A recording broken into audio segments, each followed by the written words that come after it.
वज़ीर-ए-आज़म इमरान खान के खिलाफ अपोजिशन की तहरीक अदम एतमाद पर चीन का मौक़िफ़ सामने आ गया।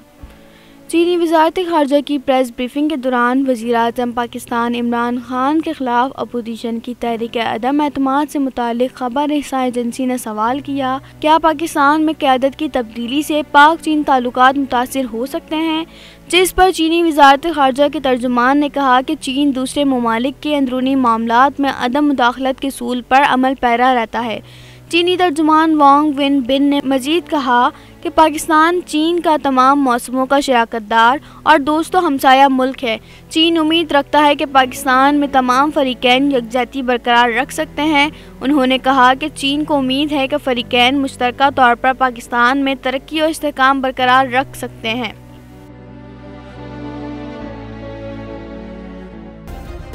सब्सक्राइब करें और बेल दबाएं ताकि कोई खबर रह न जाए।